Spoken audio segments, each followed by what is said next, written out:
पंच स्थूल भूतों की उत्पत्ति, देह तथा वैराग्य के लिए आत्मा की विभिन्न योनियां। सांख्य दर्शन तीसरा अध्याय पहला सूत्र। अविशेषों से विशेषों का शुभारंभ होता है। व्याख्या।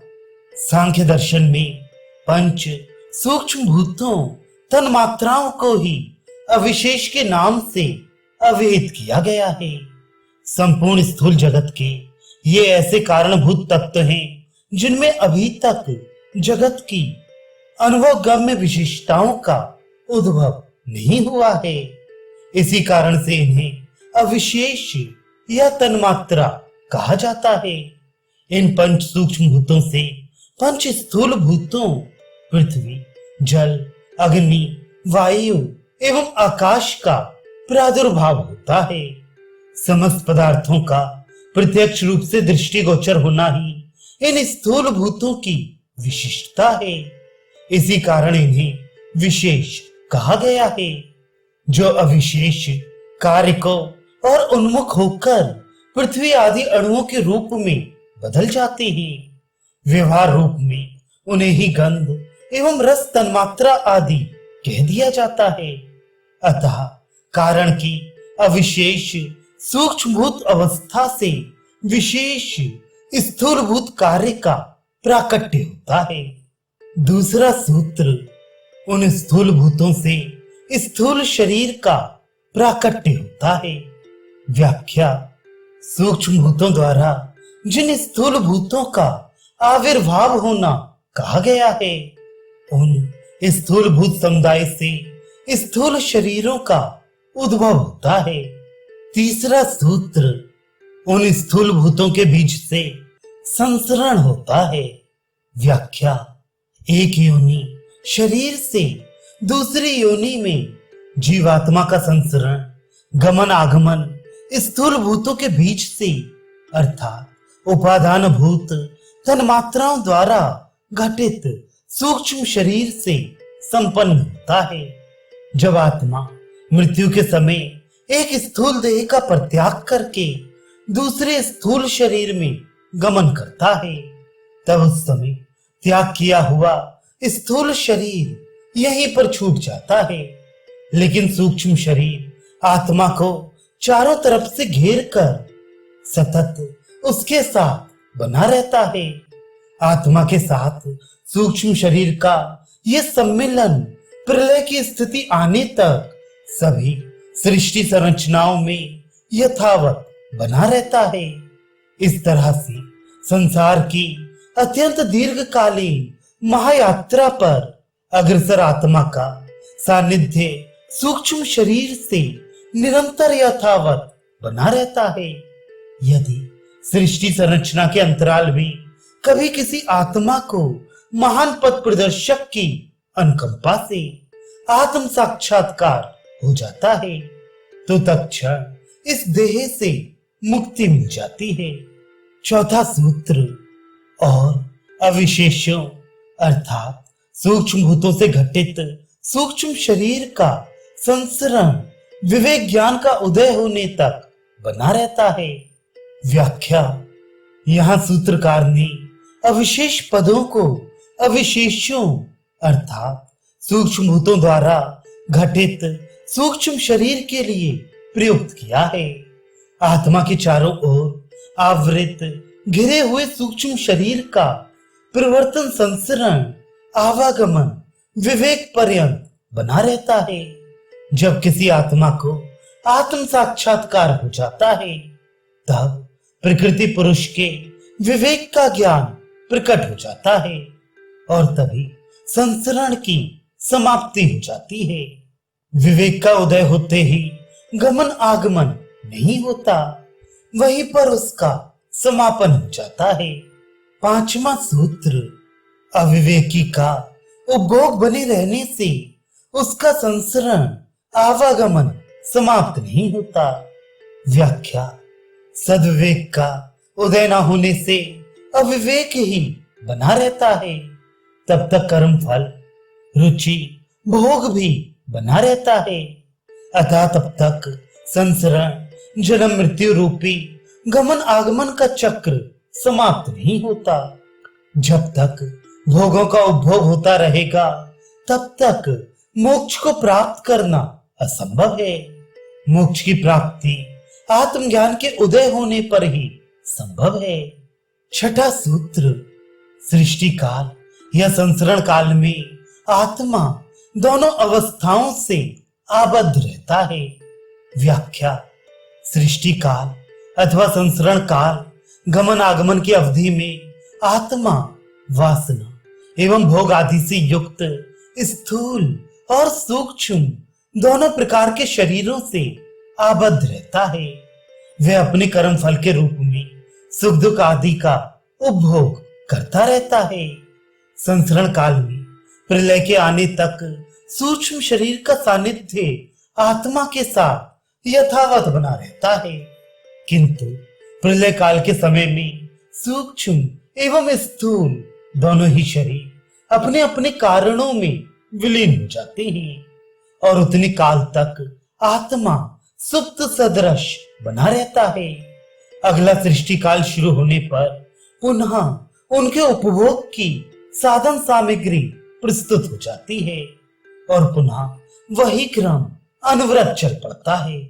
सातवां सूत्र, प्रायः स्थूल शरीर माता पिता के संयोग से उत्पन्न होता है, किंतु इससे भिन्न अर्थात सूक्ष्म शरीर उस प्रकार से नहीं होता। व्याख्या, अधिकांशतः स्थूल शरीर माता पिता के संयोग द्वारा प्रादुर्भूत होता है।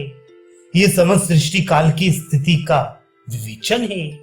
यह अधिकांश इसलिए कहा गया है कि कृमि कीटक आदि अयोनिज अर्थात मार्त पित्त जन नहीं होते। स्वेदज कीटों को ही अयोनिज कहते हैं। सृष्टि के प्रारंभिक काल में सर्वप्रथम प्राणी सृष्टि ही होती है। इस कारण अधिकांशतः स्थूल शरीर माता पिता द्वारा प्रादुर्भूत कहे गए हैं। दूसरा सूक्ष्म शरीर है, वह माता पिता द्वारा प्रादुर्भूत नहीं होता। सृष्टि के प्रारंभ में सूक्ष्म शरीर की नैसर्गिक रचना होती है। उसी क्षण प्रत्येक आत्मा के साथ एक सूक्ष्म शरीर संबद्ध हो जाता है और उसी रूप में संपूर्ण सृष्टि पर्यंत यथावत बना रहता है। समस्त सृष्टि काल में आत्मा दोनों शरीरों के साथ संयुक्त रूप से बना रहता है। माता पितृज स्थूल शरीर तो परिवर्तित होता रहता है, लेकिन सूक्ष्म शरीर अपरिवर्तनीय है, वह परिवर्तित नहीं होता। इस सूक्ष्म शरीर का एक ही बार प्रलय आने या फिर आत्मज्ञान की प्राप्ति होने पर ही त्याग किया जाता है। ये नियत रूप से प्रलय की स्थिति आने या आत्मज्ञान होने तक यथावत बना रहता है।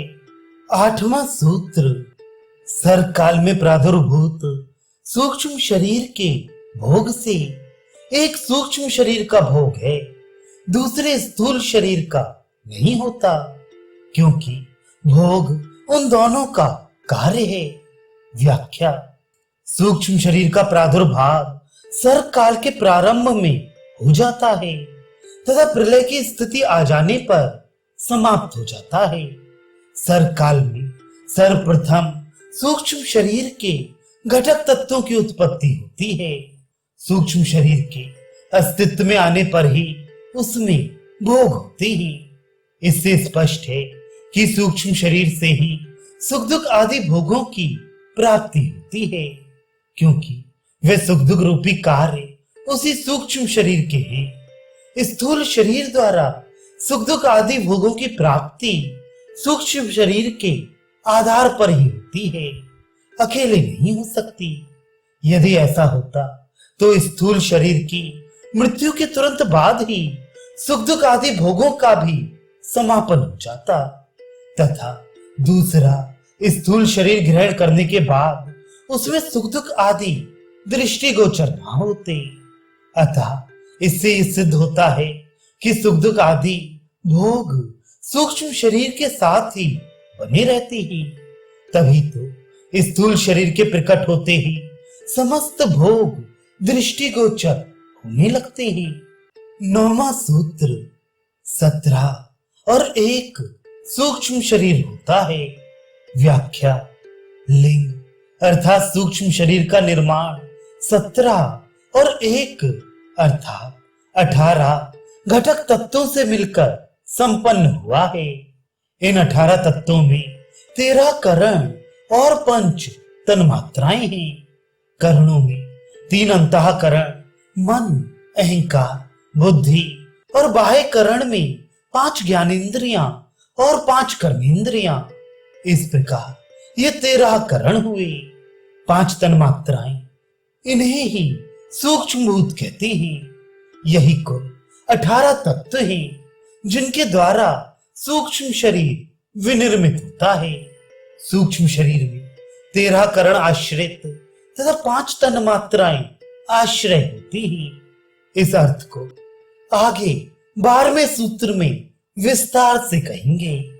आश्रय भाग को कारण शरीर के नाम से कुछ शास्त्रकारों ने विवेचित किया है। करण अनाश्रित नहीं रह सकते, अतः 5 तन्मात्राएं उनके आश्रयभूत कहे गए हैं। विभिन्न योनियों में संसरण काल के समय भी आत्मा सूक्ष्म शरीर के द्वारा आवृत रहता है। 10वां सूत्र कर्म की विशेषता से ही व्यक्ति भेद होता है। व्याख्या प्रायः कुछ व्यक्ति शंका करते हैं कि यदि सूक्ष्म शरीर एक ही जैसा है तो स्थूल शरीरों की आकृति पृथक पृथक क्यों होती है। इसका समाधान ये है कि व्यक्ति के शरीरों की भिन्न भिन्न आकृति उनके कर्मों की विशेषता कर्म भेद के कारण होती है, क्योंकि वही जीवात्मा के सुख दुख आदि भोगों का कारण है। श्रेष्ठ कर्म का परिणाम अच्छा और बुरे का बुरा परिणाम जीवात्मा को भोगना पड़ता है। इस प्रकार पृथक पृथक रूप होना अपने ही कर्मों का प्रतिफल है। 11वां सूत्र उस आत्मा के अधिष्ठान सूक्ष्म शरीर के आश्रय स्थूल शरीर में उस देह पद का प्रयोग होने से देह पद का व्यवहार होता है।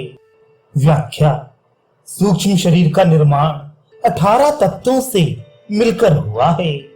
आत्मा इस सूक्ष्म शरीर से घिरा रहता है।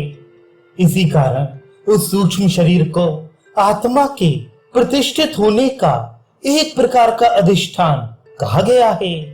आत्मा उसका अधिष्ठाता है, लेकिन ये अधिष्ठान रूपी सूक्ष्म शरीर भी स्थूल शरीर में निवास करता है और स्थूल शरीर की सहायता के अभाव में वह कोई भी सांसारिक कार्य नहीं कर सकता।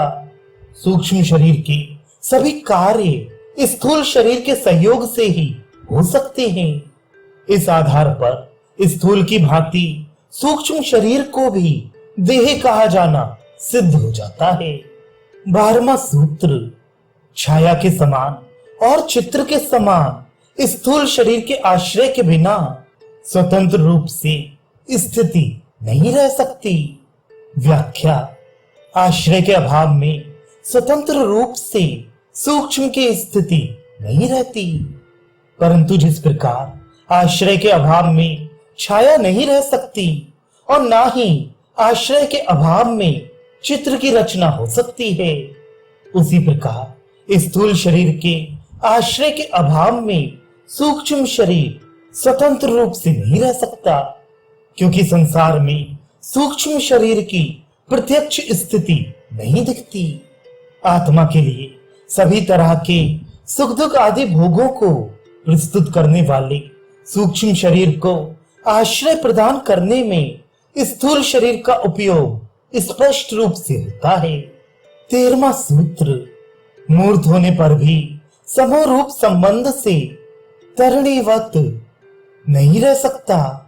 व्याख्या सूक्ष्म शरीर प्रत्यक्ष है, प्रत्येक कार्य मूर्त होता है और जो मूर्त है निश्चित ही वह समूह रूप होगा। सूक्ष्म शरीर संघात रूप होने से मूर्त अर्थात प्रत्यक्ष होते हुए भी किसी आश्रय के अभाव में स्थिर नहीं रह सकता है, क्योंकि प्रत्येक संघात परार्थ होता है। जिस पर के लिए है वही उसका भोग करने वाला होता है। अतः सूक्ष्म भोगों को प्रस्तुत करने की शक्ति रखते हुए भी प्रत्यक्ष एवं समूह रूप होने से भोग करने वाला नहीं हो सकता। जिस प्रकार तरुणी अर्थात सूर्य अन्य पदार्थों को प्रकाशित करने की शक्ति रखते हुए भी मूर्त तथा अचेतन होने के कारण परार्थ होता है, उसी प्रकार सूक्ष्म शरीर समूह रूप योग द्वारा मूर्त की शक्ति रखते हुए भी परार्थ अर्थात दूसरों के लिए होता है, स्वयं के भोग के लिए नहीं। 14वां सूत्र, मन अथवा सूक्ष्म शरीर अणु प्रमाण वाला है, क्योंकि उसकी उत्पत्ति शब्द प्रमाण द्वारा सुनी जाती है। व्याख्या, मन अथवा सूक्ष्म शरीर को अणु आकार वाला कहा गया है। उस सूक्ष्म शरीर के द्वारा मन भी करणों से संयुक्त होने के कारण सूक्ष्म शरीर का एक घटक कहा गया है, किंतु मन महापरिमाण व देह परिमाण के सदृश नहीं है, क्योंकि इन दोनों अवस्थाओं में सभी बाह्य इंद्रियों के साथ मन का युगपत संबंध होना नहीं रोका जा सकता। ऐसी दशा में अनेक ज्ञान एक साथ समाहित हो जाने चाहिए, जो कि होते नहीं हैं। इंद्रियों की अपने संदर्भ में प्रवृत्ति क्रमानुसार ही होती है, बिना क्रम के नहीं। इस कारण मन को अणु प्रमाण रूप स्वीकार करना चाहिए।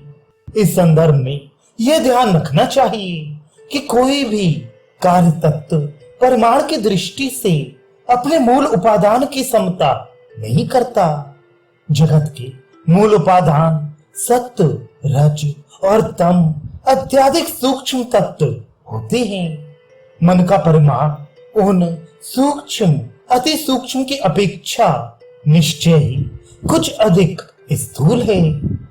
15वां सूत्र, और उस सूक्ष्म शरीर का घटक एकादश आभ्यंतर इंद्रिय मन का अन्नमय होना शब्द प्रमाण द्वारा सुना जाता है। व्याख्या, उस सूक्ष्म शरीर के अंतर्गत करण समुदाय का एक घटक मन का अन्नमय होना शब्द प्रमाण से सिद्ध है। मन की अन्नमयता को छांदोग्य उपनिषद में इस प्रकार से कहा गया है, हे सौम्य, मन अन्नमय ही है। अथर्ववेद में भी मन को अन्नाद कहा गया है, अतः मन का अन्नमय होना स्पष्ट है।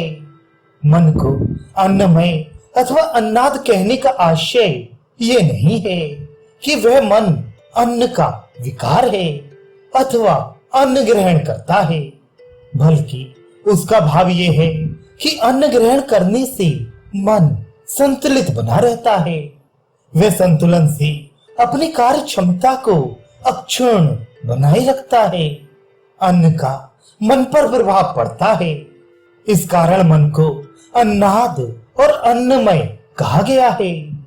मन के लिए अन्नाद और अन्नमय आदि कथन मात्र औपचारिक हैं, फिर भी उसके द्वारा ये आभास तो हो ही जाता है कि वह नित्य नहीं है, साथ ही वह महापरिमाण से युक्त भी नहीं हो सकता। वह तो परछिन्न परिमाण वाला है। अन्य इंद्रियों की भी यही स्थिति है। 16वां सूत्र, लिंग अर्थात सूक्ष्म शरीर रूप करणों का आवागमन राजा से पाचक रसोइये के समान चेतन आत्मा के लिए है। व्याख्या, समस्त करणों की प्रवृत्ति पुरुष अर्थात आत्मा के लिए होती है। एक देह से दूसरे देह में करणों की जो निरंतर गतिशीलता है तथा अनादिकाल से यथावत यही क्रम अबाध रूप से सक्रिय है। ये सभी कुछ चेतन आत्मा के कार्य उद्देश्य को सिद्ध करने के लिए है। पुरुष आत्मा के कार्य उद्देश्य हैं भोग एवं मोक्ष, इन्हीं की प्राप्ति हेतु करणों की समस्त दौड़ धूप है। जिस प्रकार रसोईया अपने राजा के लिए भोग सामग्री जुटाने हेतु रसोई घर में यत्र तत्र दौड़ धूप करता रहता है, उसी प्रकार चेतन पुरुष आत्मा के लिए सूक्ष्म शरीर स्थित करणों को दौड़ धूप करना पड़ता है। 17वां सूत्र स्थूल शरीर पंच स्थूल भूतों से मिलकर विनिर्मित हुआ है। व्याख्या, यह स्थूल शरीर पंच स्थूल भूतों से मिलकर विनिर्मित हुआ है। संपूर्ण आंतरिक एवं बाह्य प्रमुख अंग अवयव पृथ्वी तत्व से मिलकर बने हैं। शरीर में स्थित संपूर्ण रक्त एवं अन्य सभी धातुएं और अंगों को आपस में जोड़ना मिलाना जल तत्व का कार्य है। ऐसे ही पाचन तंत्र और जीवनी शक्ति के अनुकूल गर्मी अग्नि तत्व के द्वारा उत्पन्न होती है। सभी प्राण रक्त और अन्य धातुओं व मलों का स्थूल देह में सर्वत्र संचालित करना वायु तत्व का कार्य है और बाह्य अंतः सभी जगह अवकाश रिक्त स्थान प्रदान करना आकाश तत्व का कार्य है। इस तरह से स्थूल देह का निर्माण स्थूल पंचभूतों पृथ्वी जल अग्नि वायु एवं आकाश द्वारा निर्मित होना सिद्ध होता है। 18वां सूत्र, कुछ आचार्य गण ऐसा मानते हैं कि वह स्थूल देह 4 भूतों से विनिर्मित हुआ है। व्याख्या, कुछ विद्वान लोग इस स्थूल देह को पंचभूतों से विनिर्मित हुआ ना मानकर 4 भूतों द्वारा प्रादुर्भूत हुआ मानते हैं। उनके विचार में आकाश तत्व किसी वस्तु का आरंभक नहीं होता, वह अवयव रहित है। इस कारण आकाश किसी दूसरे तत्व के साथ विलीन नहीं होता और ना ही किसी वस्तु को प्रकट करने वाला हो सकता है। अतः प्रत्येक स्थूल देह 4 भूतों द्वारा विनिर्मित होता है। शरीर रचना में आकाश तत्व प्रयुक्त नहीं है। 19वां सूत्र, दूसरे आचार्य गण ऐसा मानते हैं कि ये शरीर एक भौतिक तत्व द्वारा विनिर्मित है। व्याख्या, अन्य कुछ आचार्यों का कथन है कि स्थूल शरीर एकमात्र पृथ्वी तत्व द्वारा ही निर्मित हुआ है। देह को प्रादुर्भूत करने वाले तत्व पार्थिव अर्थात पृथ्वी के ही तत्व हैं। अन्य तत्व तो उसकी उत्पत्ति में मात्र सहायक हैं। इस प्रकार वे विद्वजन पंचभूतों से स्थूल शरीर की रचना मानते हुए भी जिस तत्व की प्रधानता है उसी के द्वारा शरीर का उत्पन्न होना बतलाते हैं। इससे यह सिद्ध हुआ कि किसी भी तत्व को स्थूल शरीर की रचना में से निष्कासित नहीं किया जा सकता। इससे यह संभव है कि शरीर के एक भौतिक होने का विचार उसमें मात्र एक ही तत्व की प्रमुखता पर अवलंबित हो। जिस प्रकार पृथ्वी लोक में सभी शरीरों की रचना में पार्थिव तत्वों की प्रमुखता है, इसी तरह ही सूर्य आदि लोकों में तेजों में शरीर की भावना की जा सकती है। वहां पर जो देह होंगे उनमें उसी तेजों में तत्व की प्रमुखता संभव है। इसी प्रकार दूसरे लोकों में उन्हीं तत्वों से संबंधित प्रधान शरीर हो सकते हैं। अतः पृथ्वी लोक पर शरीर को पृथ्वी तत्व प्रधान ही मानना चाहिए। 20वां सूत्र, प्रत्येक भूत में न देखे जाने से पंच भौतिक तत्व में स्वाभाविक चैतन्य नहीं है। व्याख्या, भूतों का विश्लेषण करने पर यह ज्ञात होता है कि प्रत्येक मूलभूत तत्व में चैतन्य का दर्शन नहीं होता। इस जड़ जगत के मूल तत्व सत्य रज और तम हैं। ये तीनों ही अचेतन हैं। इससे स्पष्ट हो जाता है कि इन 3 तत्वों से विनिर्मित होने वाला शरीर चेतन नहीं हो सकता। सांख्य दर्शन के अनुसार जड़ चेतन नहीं हो सकता और चेतन अचेतन नहीं बन सकता। चेतना तो यत्र तत्र सर्वत्र संव्याप्त है। फिर भी आधुनिक वैज्ञानिक उस चैतन्य तत्व पर अपना नियंत्रण स्थापित नहीं कर सके हैं। अतः हम देह को चैतन्यमय ना होने के कारण भोक्ता नहीं कह सकते हैं। तब हर शरीर में एक अलग चेतन तत्व का अस्तित्व निश्चित ही स्वीकार करना पड़ेगा। 21वां सूत्र, और समस्त चेतन जगत का और मरण आदि का अभाव हो जाना चाहिए। व्याख्या, जब सभी भौतिक तत्वों को चेतन माना जाए तभी देह को चेतन कहा जा सकता है। यदि ऐसा मान लिया जाए तो दृष्टिगोचर होने वाला यह संपूर्ण जगत अदृश्य हो जाएगा, क्योंकि कोई भी चैतन्य तत्व दृष्टिगोचर नहीं होता। इसके अतिरिक्त जब सभी तत्व चेतन माने जाएंगे तब देह के जन्म मृत्यु वाले चक्र का भी समापन हो जाएगा, क्योंकि चैतन्य तत्व हमेशा एक ही जैसा रहता है। सूत्र में आदि पद से सुषुप्ति एवं मूर्छा आदि अवस्थाओं का ग्रहण किया जा सकता है। चैतन्य शरीर में इन अवस्थाओं का कोई भी अस्तित्व नहीं होगा, क्योंकि ऐसी स्थिति में शरीर सहज रूप में प्रतिष्ठित रहता है। तो सदैव एक ही अवस्था बनी रहनी चाहिए, क्योंकि यह सभी प्रत्यक्षादि प्रमाणों के विरुद्ध है।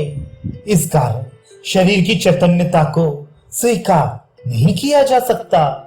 22वां सूत्र, यदि मद शक्ति के समान सूक्ष्म रूप से प्रत्येक मादक द्रव्य में परीक्षण से मादकता के देखे जाने पर उनके घोल में मादकता के उद्भव की संभावना हो सकती है। व्याख्या, जिस प्रकार अनेक द्रव्यों को मिश्रित करके एक घोल तैयार कर लिया जाता है जिसमें मादकता का आविर्भाव हो जाता है, किंतु उस घोल के हर द्रव्य में पृथक रूप से मादकता की प्रतीति नहीं होती। इसी तरह यदि प्रत्येक मूल तत्व में चेतन की उपस्थिति नहीं है तब भी तत्वों का मिश्रण हो जाने से चैतन्य का आविर्भाव हो जाना चाहिए। इसमें कोई अवरोध नहीं है। इस प्रकार जड़ मूल तत्वों का कार्य स्थूल शरीर चैतन्य युक्त कहा जा सकता है। इस शंका का समाधान सूत्रकार इस प्रकार करते हैं कि मादक घोल के हर द्रव्य में मादकता का अंश सूक्ष्म रूप से दृष्टिगोचर होता है। इसी कारण उनके संबंध में विभिन्न द्रव्यों के मिश्रित घोल में मादकता का आविर्भाव होना संभव है, किंतु शरीर आदि भूत भौतिक द्रव्यों में ऐसा नहीं है। संपूर्ण जगत के मूल तत्वों में किसी भी रूप में चैतन्यता का अंश नहीं पाया जाता। अतः इस तरह के तत्वों का कोई भी कार्य चेतन नहीं कहा जा सकता है। अतः हर शरीर में एक अन्य चेतन भोक्ता का ग्रहण किया जाना अनिवार्य है। 23वां सूत्र, चेतन अचेतन के भेद साक्षात्कार से मोक्ष की प्राप्ति संभव है। व्याख्या, जब व्यक्ति आत्म साक्षात्कार के द्वारा चेतन अचेतन के भेद को जान लेता है तब उस अवस्था को ज्ञान प्राप्ति अर्थात मोक्ष का प्राप्त होना कहा जाता है। इस जगत में प्राकृत कारणों द्वारा चारों ओर से आवृत आत्मा सांसारिक सुख दुख आदि भोगों में यथावत आसक्त बना रहता है, किंतु जब कभी पूर्व संचित संस्कारों, गुरु कृपा अथवा अन्य किन्हीं कारणों से उसके आध्यात्मिक भावों का जागरण होता है तब उसकी प्रवृत्ति बाह्य विषयों से हटकर अंतस की ओर आकृष्ट हो जाती है, अर्थात वह अंतर्मुखी हो जाता है। तभी आत्मा अपने वास्तविक रूप को जानने हेतु बेचैन हो उठता है। इंद्रिय संयम द्वारा समाधि लाभ के लिए सतत प्रयत्न करता रहता है। वह दृढ़ संकल्प एवं नियमित अभ्यास द्वारा समाधि लाभ के पश्चात अपने शुद्ध चेतन स्वरूप का साक्षात्कार करता है। वह अनुभव करता है कि आत्मा अचेतन विकारमय परिणामनी प्रकृति से सर्वथा भिन्न है। ऐसी स्थिति में करणों का संपूर्ण व्यापार समाप्त हो जाता है। यही आत्मा के मोक्ष प्राप्ति की अवस्था है। इस अवस्था को ही व्यक्ति आत्म साक्षात्कार द्वारा प्राप्त करता है। 24वां सूत्र विपर्य अर्थात आत्मज्ञान के अभाव से जन्म मृत्यु का बंधन बना रहता है। व्याख्या विपर्य अर्थात आत्मज्ञान के अभाव से अज्ञानता के कारण जीवात्मा में जन्म मृत्यु के बंधन की स्थिति बनी रहती है। इस स्थिति में आत्मा के साथ बुद्धि आदि करणों पर आवरण का ढका होना एवं आत्मा के भोगों की पूर्ति हेतु उनका परिवर्तन यथावत गतिशील रहता है। ऐसी अवस्था को लाने की स्थिति बनी रहती है। जब सभी प्रवृत्तियों का आकर्षण अध्यात्म की तरफ हो जाता है, तब उस अवस्था में आत्मा वर्ण आश्रम आदि धर्मों एवं सामाजिक परिस्थिति का परिपालन करता हुआ आध्यात्मिक प्रगति के पथ पर आरूढ़ हुआ अग्रसर होता रहता है। 25वां सूत्र निश्चित कारण होने से समुच्चय अथवा विकल्प नहीं है। व्याख्या मोक्ष की अवस्था प्राप्त होने का कारण निश्चित है। वह निश्चित कारण ज्ञान है। ज्ञान के उद्भव से मोक्ष की प्राप्ति शक्य है। इसलिए समुच्चय अर्थात किसी दूसरे कारण का उसमें आकर सम्मिलित हो जाना अथवा विकल्प अर्थात कभी किसी एक कारण द्वारा मोक्ष प्राप्त होना तथा कभी किसी अन्य कारण से, ऐसी संभावना उसमें नहीं रहती। मोक्ष की स्थिति उत्पन्न करने वाला निश्चित कारण आत्मज्ञान है। यजुर्वेद में कहा है, जो प्रकृति से परे चैतन्यमय पुरुष है, उसे ही जानकर प्राकृत बंधनों से मुक्त होना संभव है। मोक्ष प्राप्ति के लिए और कोई अन्य मार्ग नहीं है। अतः इस संदर्भ में कारणों के समुच्चय अथवा विकल्प की संभावना नहीं की जा सकती। ज्ञान के प्रकट होने पर मोक्ष की प्राप्ति सहज संभव है। 26वां सूत्र असत्य और सत्य दोनों से स्वप्न एवं जागृति के लिए विकल्प एवं समुच्चय का प्रश्न नहीं। जैसे आत्मा का मोक्ष दोनों के विकल्प समुच्चय से नहीं है। व्याख्या माया द्वारा संबंधित कार्यों को मायिक और ब्रह्म सत्य से संबंधित कार्यों को अमायिक माया रहित कहा जाता है। स्वप्न और जागृत ये दोनों अवस्थाएं पृथक पृथक हैं। ये दोनों एक ही समय में नहीं रह सकती।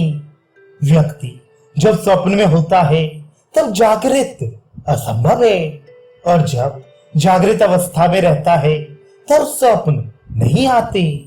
स्वप्न दृष्टिगोचर होना अवास्तविक अस्थिर है। अतः यहाँ पर सूत्रकार ने इस अवस्था को मायिक कहा है। जागृति वास्तविक है, उसमें सभी तत्वों का यथार्थ बोध होता है। इसी सत्य स्वरूप यथार्थ बोध की स्थिति को अमायिक अर्थात माया रहित कहा गया है। इन दोनों स्थितियों का एक साथ होना समुच्चय अशक्य है, और स्वप्न की प्रतीति कभी सोते में और कभी जागृति में हो, या फिर जागृति में सामने कुछ हो और दृष्टिगोचर कुछ हो, ऐसा विकल्प भी अशक्य है।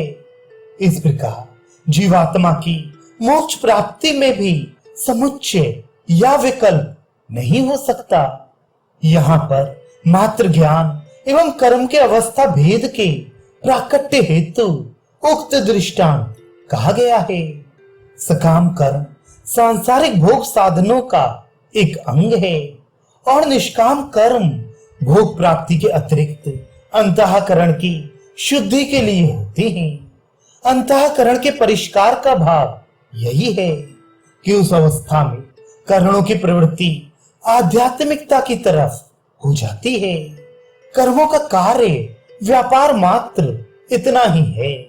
इसके आगे उपासना एवं ध्यान आदि से समाधि की स्थिति तक पहुंचने पर स्वतः ही आत्म साक्षात्कार हो जाता है।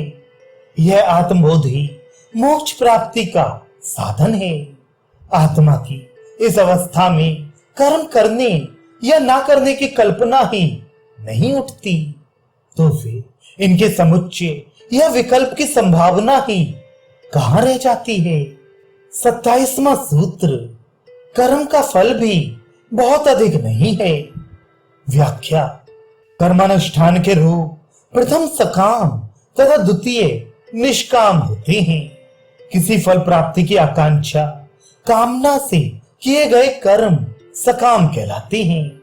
मोक्ष प्राप्ति के लिए सकाम कर्म द्वारा कोई भी अभीष्ट सिद्ध नहीं हो सकता, अतः सकाम फल सार्वकालिक नहीं होते। इसके अतिरिक्त अन्य जो दूसरे निष्काम कर्म हैं, वे सर्वाधिक महत्व के होते हुए भी आत्यांतिक अर्थात पूर्ण रूपेण मोक्ष रूप फल वाले नहीं होते। मोक्ष प्राप्ति हेतु एकमात्र विवेक ज्ञान अर्थात चेतन अचेतन का भेद प्राप्त करना ही उचित है। ऐसा दिव्य ज्ञान आत्म साक्षात्कार के अभाव में अशक्य है, अर्थात आत्म साक्षात्कार द्वारा ही इसे प्राप्त किया जा सकता है। इसलिए कर्मों का समुच्चय विकल्प असंभव है। 28वां सूत्र संकल्प की अवस्था में भी ऐसा ही जानना चाहिए।